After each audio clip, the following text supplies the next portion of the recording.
Olá, meus irmãos e irmãs. Meu nome é Justino e estarei acompanhando os estudos com vocês. Estudos da luz que vai iluminar toda a terra. No alto clamor antes da volta de nosso Senhor Jesus. Nos estudos anteriores, falamos sobre a história de 1888. A partir de agora estaremos estudando o conteúdo da mensagem. Neste vídeo abordaremos o primeiro passo deste entendimento. A pergunta fundamental a ser respondida é: o que significa estar em Cristo? Após a vinheta estudaremos essa importante mensagem. Oremos por essa maravilhosa luz dada pelos mensageiros de 1888. Até o próximo estudo. Tchau!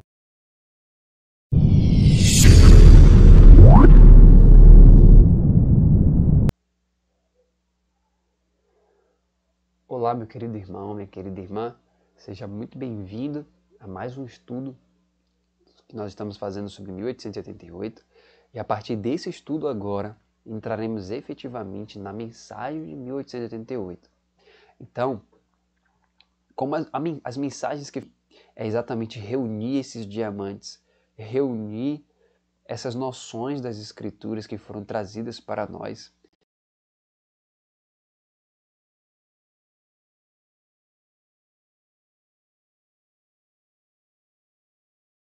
reunir essas mensagens e trazer para vocês de forma fácil. O que nós pretendemos fazer aqui é colocar o passo a passo da justificação pela fé, da forma como Deus nos entregou ali em Minneapolis. Então, nós iremos agora, a partir de hoje, entrar efetivamente na mensagem em si.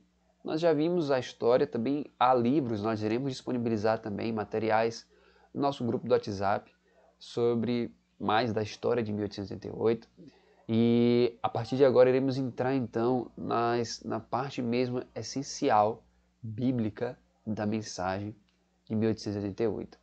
Então eu quero convidar você a orar junto conosco, junto comigo nesse momento, e que o Espírito Santo possa nos ajudar a compreender o que nós iremos falar. Oremos juntos. Querido Deus e amado Pai, nós te agradecemos, Senhor, pela sua infinita bondade e misericórdia em podermos estudar, Senhor, essa preciosíssima mensagem. Nos ajude a entendê-la, Pai, para que possamos aplicá-la na nossa vida prática. Nos ajude, Pai, que o Espírito Santo agora ilumine nosso entendimento para que a gente possa compreender as Escrituras e o poder de Deus, Pai. É o que pedimos e agradecemos em nome de Jesus. Amém. Bom, como nós iremos tratar, né, a mensagem ela é ampla, nós iremos dividir esse tema da justificação pela fé de 1888 em alguns vídeos, para que fique claro o passo a passo, para que a gente possa entender conceito por conceito, para que a gente tenha um entendimento completo da mensagem. Então, esse primeiro vídeo de hoje nós iremos tratar sobre um tema, um título, que é: o que é estar em Cristo? Então, esses são os primeiros passos para a gente começar a entender a justificação pela fé. Então, esse passo é primordial, é o primeiro passo de entender o que é estar em Cristo. Por que isso é importante a gente entender? Porque, olha só, eu vou trazer algumas passagens aqui do livro A Mensagem do Terceiro Anjo, de A.T. Jones também, mas vamos começar pelo nosso texto, que a gente sempre começa, que diz: o Senhor levantou o irmão Jones e o irmão Wagner para proclamar uma mensagem ao mundo a fim de preparar um povo para permanecer em pé no dia de Deus. Então a mensagem nós sabemos que é para que o povo de Deus esteja de pé no dia de Deus. Então vamos lá. Primeiro, nós vamos entender aqui a condição para a vida eterna. Vamos entender a condição do homem. Precisamos entender então toda essa questão do grande conflito, o que está acontecendo, o que tem envolvido ali no grande conflito, para que a gente possa começar a entender onde nós entramos na história, né? Então vamos lá. Nós sabemos que quando Deus criou o homem, ele colocou o homem no jardim. Nós sabemos da história que aconteceu. Satanás entrou na serpente e enganou Eva. Eva, por sua vez, entregou o fruto para Adão e Adão comeu. E eles dois transgrediram a lei do Senhor. Agora, o que é que mantinha Adão e Eva no Éden? O que é que fazia com que eles tivessem direito ao Éden naquele momento? Olha só, o que é que eles tinham direito à vida eterna? Por quê? Veja só o que é que diz aqui o livro Caminho a Cristo, página 62. Diz assim: a condição para a vida eterna ainda é a mesma que sempre foi. Perfeita obediência à lei de Deus. Perfeita justiça, exatamente como era no paraíso, antes da queda de nossos primeiros pais. Se a vida eterna nos fosse concedida sob qualquer condição inferior a essa, a felicidade de todo o universo estaria correndo perigo. Estaria aberto o caminho para que o pecado, com toda a sua miséria, se perpetuasse. Então, olha só o que nos diz aqui esse texto. Veja, a condição para a vida eterna ainda continua sendo a mesma que sempre foi. Perfeita obediência à lei de Deus. Perfeita justiça. Então veja, a justiça que a lei requer, a justiça para a vida eterna, é a justiça da lei de Deus. É a justiça de Deus. Então, qual é a condição da vida eterna do homem? Qual é a condição para a vida eterna ali no Éden? Era que eles continuassem sempre obedecendo perfeitamente à lei do Senhor. Hoje, qual é a condição? A condição para a vida eterna? A mesma. Perfeita obediência, perfeita justiça. Só que nós encontramos aí um problema. Porque se hoje a condição é a mesma que havia no Éden, como nós entraremos então no jardim? Por isso que no Salmo capítulo 15, ele pergunta: quem, Senhor, habitará no teu tabernáculo? O Salmo 24 também tem essas perguntas. Quem vai poder entrar? Quem tem essa justiça?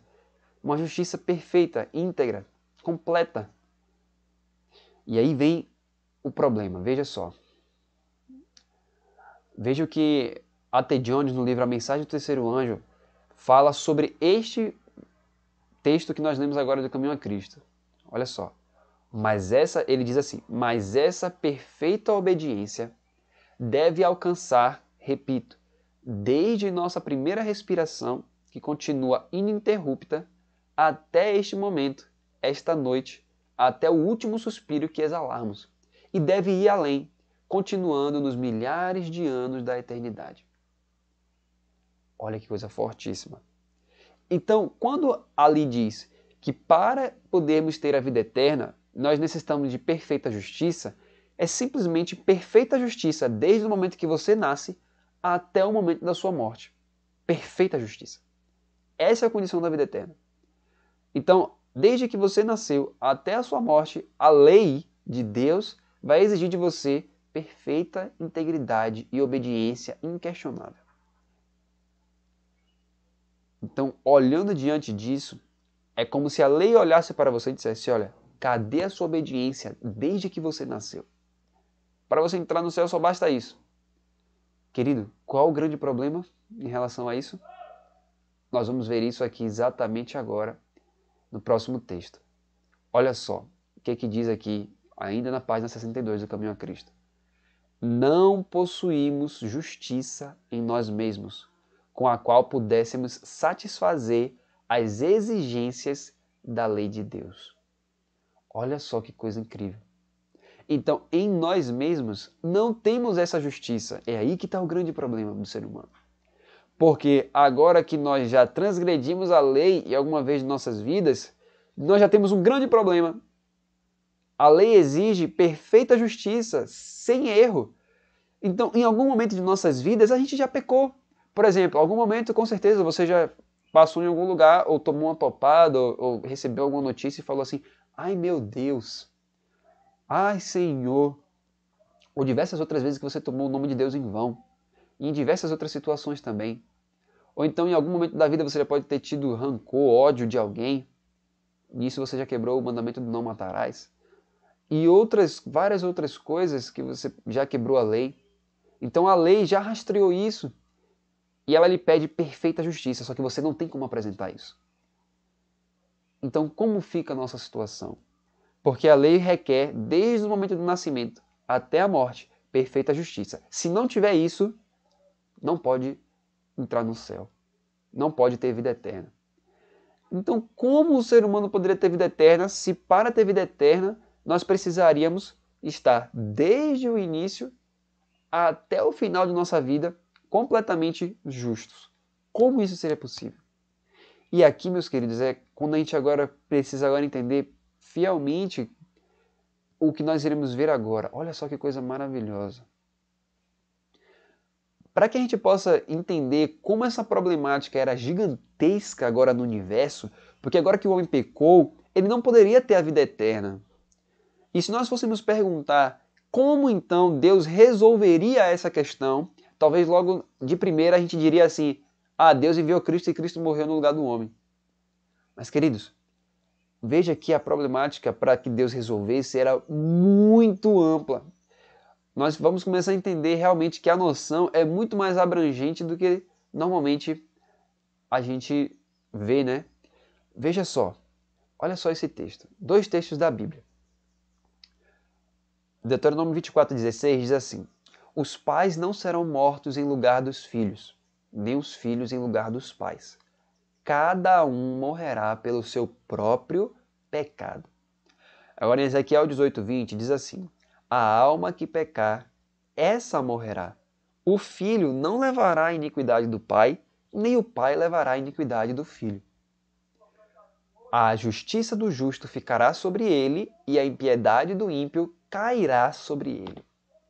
Então, olha que coisa. As Escrituras nos dizem, então, biblicamente, o filho pode levar a culpa do pai? Não. O pai pode levar a culpa do filho? Não. O que a Bíblia está dizendo para nós? Preste bastante atenção. O inocente pode levar a culpa do culpado, biblicamente falando? Não. Isso é importantíssimo. Não pode. Então, se o inocente não pode levar a culpa do culpado, quando nós olhamos para o sacrifício de Cristo, se for apenas uma substituição, tirar a gente do lugar e ele entrar, então, se a Bíblia está dizendo que o inocente não pode levar a culpa do culpado, como Cristo fez isso? Como é que nós podemos entender, então, esse sacrifício de Cristo, se a Bíblia está nos dizendo que o inocente não pode levar a culpa do culpado? Deus é claro, onde ele diz, os pais não serão mortos em lugar dos filhos, e nem os filhos no lugar dos pais. Cada um morrerá pelo seu próprio pecado. Então, Deus não permite, na Bíblia, que o inocente morra para pagar a culpa de um culpado. Como então Deus resolveria o problema do ser humano se o ser humano agora não tem vida eterna e não tem como se salvar a si mesmo?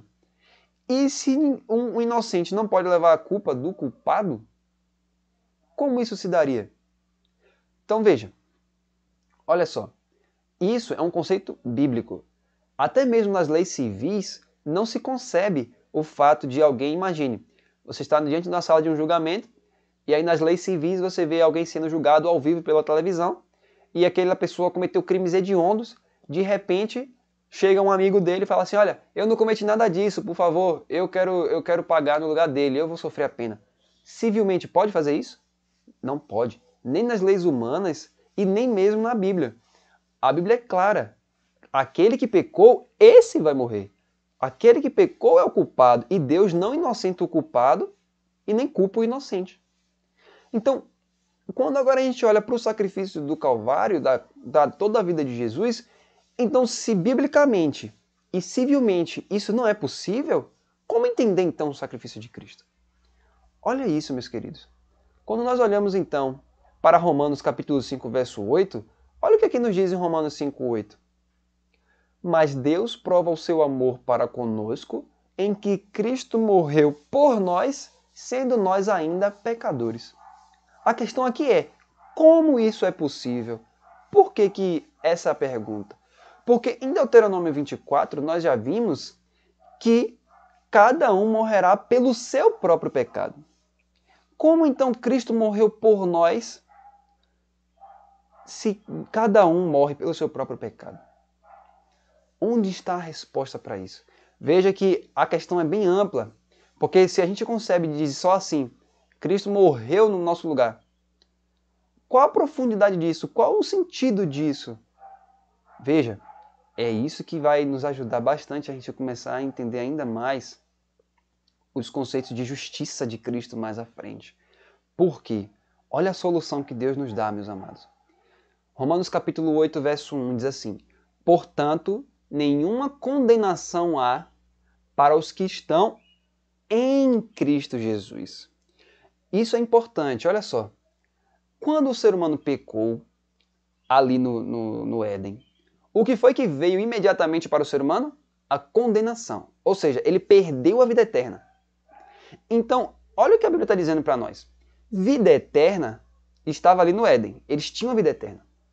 E quando eles caíram em condenação, eles perderam a vida eterna. Mas no caminho a Cristo diz que a vida eterna, qual é a condição para receber a vida eterna? Perfeita justiça. Só que agora, se a Bíblia está dizendo para nós em Romanos 8:1 que não há condenação mais para quem está em Cristo, então a Bíblia está dizendo também para nós que agora quem está em Cristo tem o quê? Vida eterna. Como é que Deus então conseguiu fazer isso? Precisamos agora então olhar para o sacrifício de Jesus e entender como isso foi possível. E onde é que a gente consegue entender isso? Nessa palavrinha aqui, ó. Em Cristo Jesus. Por isso a pergunta aqui: quem está em Cristo? O que significa isso? É exatamente isso que a gente precisa entender agora. Vamos lá. Quem está em Cristo? O que é estar em Cristo? Olha só. Eu quero ler com vocês aqui o livro A Mensagem do Terceiro Anjo, na página 153. Mas antes da leitura desse livro, eu quero fazer umas explicações sobre esse termo em Cristo. É muito comum a gente ver nas Escrituras, né? Por exemplo, nós somos aceitos no amado, nele em quem fomos feitos herança. Nenhuma condenação há para os que estão em Cristo. Você vê que sempre as promessas do Novo Testamento falam assim, ó, nele foram criadas todas as coisas, em Cristo, né? Então sempre é tudo posso naquele que me fortalece. Então quando a gente observa essas questões, esses versos, esses versículos bíblicos, nós podemos enxergar que tudo está em Cristo, né? Então nós precisamos entender essa vida eterna, onde é que ela se encontra? Em Cristo. E o que é estar em Cristo? Não é? É exatamente isso que vamos entender agora. Então, para que a gente possa compreender esse significado, vamos pensar em alguns versos da Bíblia que vão elucidar isso para nós, o que significa estar em Cristo. Veja, primeiro, quando a gente pega ali Hebreus no capítulo 7, é muito importante a gente entender essa coisa bem completa. Em Hebreus no capítulo 7, tem um momento que Paulo está falando ali sobre o receber dízimos e pagar dízimos. E ele está falando de Melquisedeque. E aí ele fala que Abraão, né, quando ele voltou da matança dos reis, Melquisedeque ele saiu ao encontro. E Abraão pagou dízimos a Melquisedeque. Só que quando ele vai falar sobre isso, ele diz que Levi, que recebia dízimos, né, no Antigo Testamento, a tribo de Levi, que trabalhava no santuário, diz que Levi ainda estava nos lombos de Abraão. Levi não tinha nascido ainda. E aí diz, e por esse modo, até Levi, que recebe dízimos, pagou dízimos. Então veja, Levi não estava ali em pessoa pagando dízimo a Melquisedeque. Mas por meio de Abraão, quando Abraão pagou os dízimos a Melquisedeque, Levi estava pagando dízimos a Melquisedeque. Ou seja, Levi, na pessoa de Abraão, estava pagando os dízimos a Melquisedeque. Outra coisa, quando Davi, por exemplo, matou Golias, o povo de Israel, a Bíblia fala em 1 Samuel 17, ali por volta do verso 50, que quando ele matou Golias, o povo de Israel gritou, né, bradou o grito de guerra e foi atrás do restante do pessoal. Eles triunfaram na vitória que Davi teve. Mas a vitória de Davi foi a vitória de Israel. Então, em Davi, eles foram vencedores ali também. Então, esse conceito de estar em Cristo, em alguém, é um conceito que a Bíblia nos mostra que é assim, aquela pessoa representa um todo. Então, por exemplo, se você tem um exército com milhões de pessoas e você tem um capitão, quando aquele capitão, digamos que ele toma, né, ele faz um acordo com um outro exército de outro país. Aí só vai o capitão daquele outro país e o capitão desse país aqui. Aí eles dois firmam um acordo de paz. Se for sair no noticiário, digamos que é um país A e um país B. Quando isso for sair no noticiário, eles vão dizer os capitães formaram um acordo? Não, eles vão dizer o quê? Os países formaram um acordo. Né? Os dois exércitos formaram um acordo. Por quê? Porque na pessoa dos capitães ali, todo o exército estava envolvido. Então, o exército estavam neles, correto? Ou a mesma coisa se for um presidente de um país. Quando ele assina acordos, disse que aquele país assinou um acordo. Né? Por quê? Porque na pessoa dele, todos estão envolvidos ali. Então, é isso que significa estar em alguém. Então, agora quando a gente começa a enxergar isso, quando a gente vê nas Escrituras, o que significa estar em Cristo é exatamente isso. Quando Cristo vem, né? Quando Cristo vem ao mundo, olha só, ele diz, sacrifícios e oferta não quiseste, mas um corpo me preparaste. Quando nós observamos isso, Cristo se tornou homem, verdadeiramente homem. Mas o que a Bíblia fala sobre ele ao vir à Terra? O que foi que ele teve que fazer? Filipenses capítulo 2 diz assim, ó, do verso 5 em diante, diz, ó, tenham em vocês o mesmo sentimento ou a mesma mente que houve em Cristo Jesus, porque ele, subsistindo em forma de Deus, não julgou como usurpação ser igual a Deus, mas a si mesmo se esvaziou, tomando a forma de servo e tornando-se em semelhança de homens. Então veja, ele se esvaziou. Mas ele se esvaziou com qual propósito? Por que ele se esvaziou? Quando você vê em 2 Coríntios capítulo 5, do verso 19 ao 21, diz que Deus estava em Cristo Jesus reconciliando consigo o mundo. Então ele se esvaziou por quê? Porque o Pai habitou nele. Ele se esvaziou para que o Pai habitasse nele. Mas, olha que coisa interessante. Quando a Bíblia fala que Deus estava habitando nele, se você pensasse assim, ó, então o nome dele poderia ser chamado de Deus com ele. Afinal de contas, Deus está habitando nele. Mas qual é o nome que a Bíblia chama Jesus? Deus conosco. Então, quando o Pai habitou em Jesus, ele não foi chamado Deus com ele, ele foi chamado Deus conosco. Por que Deus conosco? Porque também, ao Jesus se esvaziar, o Pai habitou nele, mas quem estava ali nele também? Nós. Nós estávamos ali. Então, quando você olha para Cristo Jesus, verdadeiramente quem está ali? Deus e nós. Nós estávamos em Jesus. Então, Jesus ali representava verdadeiramente o Pai, mas quem ele estava representando verdadeiramente ali? Nós também. Eu e você.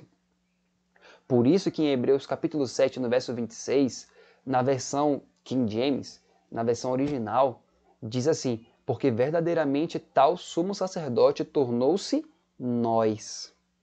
Tornou-se nós. Nós é eu e você. Ele verdadeiramente se esvaziou de si para se tornar eu e você. Então, por isso que ao ele vir a essa terra e se tornar eu e você, verdadeiramente ele agora pode cumprir tudo que a justiça requer. Por quê? Porque ao você olhar para ele, fazendo tudo aquilo de certo, justiça, gente, é simplesmente agir corretamente, como diz A.T. Jones no livro. Agir corretamente. Então, Cristo, a Bíblia diz que ele foi tentado em todos os pontos, mas em todos os pontos ele agiu corretamente. Ele não caiu. Então, só que ele fez isso sendo eu e você. Então, quando nós olhamos para Cristo, nós vemos ali a nossa vida nele fazendo tudo que é correto. Só que Jesus Cristo fez tudo o que é correto desde quando? Desde que ele nasceu até quando ele morreu. Então, a vida dele foi uma vida o quê? Completamente de perfeita justiça. Só que ele viveu essa vida de perfeita justiça sendo quem? Sendo eu, sendo você. Então, por isso, quando ele estava ali no Getsemane, que a Bíblia fala que ele suou grandes gotas de sangue, era porque verdadeiramente ali era o meu e o seu pecado que ele assumiu de verdade. E aquilo causou uma extrema angústia para ele. Mas ali ele estava tomando o meu pecado e o seu pecado como sendo dele. Só que por que ele podia fazer isso? Porque nós estávamos nele. Então, quando a gente recebe isso e crê nisso, de fato, eu estou pagando a justiça da lei. Por quê? Não eu, mas Cristo pagando as minhas transgressões. Por que ele pode fazer isso se a Bíblia fala que o inocente não pode morrer pelo culpado? Porque 2 Coríntios 5:21 diz que Deus o fez pecado por nós. Então ele assumiu verdadeiramente, ele não simplesmente disse assim, sai da frente aí que eu vou receber a sua condenação. Não, ele pegou nós, realmente assumiu a gente e a culpa que era nossa, ele recebeu, sendo nós. Isso é maravilhoso. Por isso que Jesus Cristo poderia morrer por nós. Porque quando Cristo morreu, a Bíblia diz que quem morreu ali? Nós morremos. Verdadeiramente, nós estávamos ali com Ele. Esse é o conceito de estar em Cristo. Verdadeiramente é nós olharmos para a cruz do Calvário, olharmos para a vida de Jesus e vermos nós ali. Porque Ele não era Deus com Ele, era Deus conosco. Então, entendendo isso, eu quero ler com vocês aqui uma citação do livro A Mensagem do Terceiro Anjo, que diz assim: vamos ler agora 2 Coríntios capítulo 2, verso 14, que diz: graças, porém, a Deus, que em Cristo sempre nos conduz em triunfo. Quando? Sempre. Não é verdade? Aí os ouvintes disseram: sim. Em Cristo sempre nos conduz em triunfo, e por meio de nós manifesta em todo lugar a fragrância do seu conhecimento. Como? Por meio de nós. Não é assim? Onde? Ouvintes, em todo lugar. Pensem nisso. Quando? Agora e sempre. Esse é o momento. Como? Por meio de nós. Onde? Em todo lugar. Assim, gostaria de saber por que não temos a vitória em Cristo. Gostaria de saber por que não somos vencedores agora. E esta é a vitória que vence o mundo, a nossa fé. É verdade? Sim. Esta é a vitória. Cristo é a nossa vitória. A sua vitória é a nossa vitória, não é mesmo? Sim. Então, quando estamos nele, estamos perfeitamente seguros, não estamos? Estamos seguros enquanto estivermos nele? Sim. Então, aqui ele começa dizendo, o que Cristo fez, éramos nós ali também, porque ele estava representando nós, ele estava ali tomando nossa vida verdadeiramente. Mas o texto continua, olha só. Vamos fazer uma leitura aqui desse livro, de uma parte dele. Continuando a leitura, na mesma página. Creio que vocês se lembram do que acontecia nos tempos antigos, quando havia as cidades de refúgio. Naquela época, se acontecia um acidente, por exemplo, um machado sair do cabo e atingir o homem e o matar, e um amigo estivesse presente e, sem ponderar sobre a situação e dominado pela ira, saísse à procura do homicida para se vingar imediatamente, o que este deveria fazer? Ele tinha que correr mais do que depressa para a cidade de refúgio, com o risco de ter o vingador atrás dele com pressa ainda maior. Mas se ele chegasse à cidade, o que acontecia? Ele estava seguro e o outro homem não podia tocá-lo. Ali ele estava perfeitamente livre. Imaginem se ele saísse da cidade. Se saísse e o vingador o encontrasse, era certo que seu sangue cairia sobre a sua cabeça. Ele ficava responsável por seu ato, mas estava seguro enquanto permanecesse na cidade de refúgio. Ele devia ficar ali até a morte do sumo sacerdote. Quando este morria, o homem estava completamente livre. Podia ir e vir sem que outro homem pudesse tocá-lo, mesmo que isso fosse o que ele mais queria. continuação do texto, diz assim: falando de Abraão, está escrito: para que, mediante duas coisas imutáveis, nas quais é impossível que Deus minta, forte alento tenhamos nós que já corremos para o refúgio. Olha que interessante isso.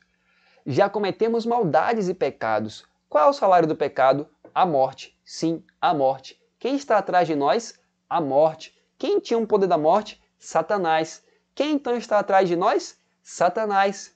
Então corremos para o refúgio a fim de lançar mão da esperança proposta. Onde está a nossa esperança? Em Cristo. Quem é nosso refúgio? Cristo. Quem é nossa cidade de refúgio? Cristo. Quem é nosso inimigo? Satanás, a morte. Portanto, quando estamos em Cristo, nosso refúgio, será que Satanás pode nos tocar? Ele não pode. Como sabemos disso? A Bíblia assim nos diz. Mas, se sairmos da cidade de refúgio antes do encerramento do sacerdócio, o que acontece? Satanás não somente pode, mas certamente nos atingirá. E nosso sangue estará sobre nossa cabeça. Percebe como é realmente esse conceito de em Cristo vai sendo mostrado claramente aqui no livro A Mensagem do Terceiro Anjo? Olha só, e para finalizar aqui, ele diz assim: se sairmos antes do encerramento do sacerdócio, não temos proteção alguma, e ele nos agarrará. Se aquele homem permanecesse na cidade 10 ou 15 anos, ele conseguiria ficar forte o suficiente para enfrentar o inimigo, não é mesmo? Ele ganharia experiência ali e poderia dizer: já estou forte o suficiente, não temo qualquer inimigo, posso sair agora, está tudo bem, posso sair. Aquele vingador já se foi, se esqueceu de tudo aquilo. Contudo, ele não tem condições de enfrentar o inimigo, tem? Qual é o único lugar onde ele pode enfrentar o inimigo? Na cidade. Mas, de qualquer modo, na cidade ele nem mesmo tem que enfrentar o inimigo, não é mesmo? Aí uma voz diz: a cidade se encarrega de enfrentá-lo, as muralhas da cidade o enfrentam. O escudo da fé, que apaga todos os dardos inflamados do maligno, esse escudo da fé, que é Jesus Cristo, é a muralha de nossa cidade de refúgio. E os dardos inflamados do inimigo não podem absolutamente atravessá-la. Queridos, isso é maravilhoso. Veja, quando ele fala do conceito de estar em Cristo, ele compara aquelas cidades de refúgio que você vê no Antigo Testamento, que se a pessoa estivesse nela, ou seja, na cidade, ela estava protegida. Ela estava com todas as benesses e as bênçãos que aquela cidade proporcionaria para ela. Ela não poderia ser tocada pela morte. Ou seja, ela tinha vida. Da mesma forma, se nós estivermos em Cristo como nosso refúgio, se nós realmente entendemos isso, que nós estávamos nele, e hoje ele fala assim em João capítulo 15, permanecei em mim, então o maligno não pode nos tocar.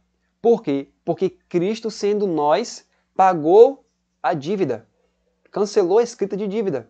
E ele era nós ali, então nós estávamos pagando ali. Ele pagou ali por nós. E entendendo isso, o maligno não pode nos tocar. Vivendo isso realmente, entendendo que, olha, se eu estava nele lá, eu estou nele hoje também. Por que eu estou nele hoje também? Porque o que diz as Escrituras? Oséias, no capítulo 6, diz assim, ó, que Deus ao terceiro dia nos ressuscitará. Em Efésios, capítulo 2, diz que ele nos ressuscitou juntamente com Cristo. Então, eu já estava em Cristo lá quando ele veio, há 2000 anos atrás. Só que eu estou nele hoje também, porque a Bíblia diz que eu estou assentado nos lugares celestiais em Cristo. Ou seja, se Cristo está assentado nos lugares celestiais, eu estou assentado nos lugares celestiais nele. Olha que maravilha. Então, ó, se eu estou então em Cristo, o maligno pode me tocar? Não pode. Por quê? Porque Cristo é a minha cidade de refúgio. Então, em Cristo, ou seja, nele, compreendendo verdadeiramente, aceitando o que ele fez e realmente me apropriando disso, eu posso olhar para as Escrituras e ver que tudo que Cristo fez, ele fez sendo eu e sendo você. Então, verdadeiramente, ele pode fazer isso, porque ele não simplesmente tirou a gente e recebeu tudo sozinho, não. Ele veio e nos tomou e recebeu a nossa dívida e pagou, sendo nós. Então, a lei, digamos agora que a lei olha para você e vai dizer, cadê a sua vida perfeita? Cadê a vida de perfeita obediência? O que é que você diria para a lei? Então, olha, em mim mesmo eu não tenho. Mas existe uma vida que é minha e essa vida é de perfeita obediência. e está nele. Então, em Cristo existe uma vida de perfeita obediência. Só que agora você também recebe a bênção, porque essa vida é sua também. Você estava ali sendo contado junto com Jesus. Então, isso é o verdadeiro significado de estar em Cristo. Por que é tão importante a gente entender isso? Porque a partir de agora que a gente entende essa noção, que nós estamos em Cristo, e Ele não é Deus com Ele, mas Deus conosco, ou seja, Ele trouxe Deus para perto de nós, para junto de nós, para estar em nós, agora sim nós poderemos começar a entender as fases da justificação pela fé que nós iremos falar no próximo vídeo. E agora realmente nós entendemos quão próximo Jesus está de nós. Né? Ele não é um Deus distante, Ele é um Deus próximo. Verdadeiramente Ele se tornou nós. Hebreus 7:26. Ele se tornou nós verdadeiramente. Né? Cristo assumiu realmente eu e você ali. Por isso que Ele pagou sendo nós ali. Né?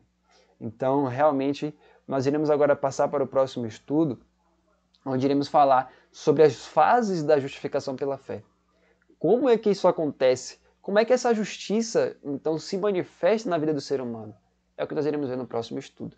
Muito obrigado pela sua presença conosco e esperamos que realmente você acompanhe esses estudos, porque é o passo a passo da mensagem do terceiro anjo, que é essa mensagem que nós cremos que inundará a terra inteira com poder e grande glória.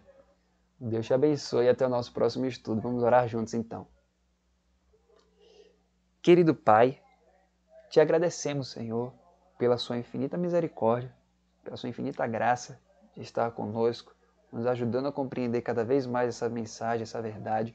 Pedimos que o Espírito Santo nos ajude a compreender isso tudo e que essa mensagem, Pai, a gente viva ela, a gente possa viver verdadeiramente, entender isso, ter uma profundidade maior com Cristo, uma experiência mais profunda com Jesus e que verdadeiramente, Pai, a gente compreenda não só as Escrituras, mas o poder de Deus nas Escrituras. É o que lhe pedimos e lhe agradecemos em nome de Jesus. Amém, Senhor.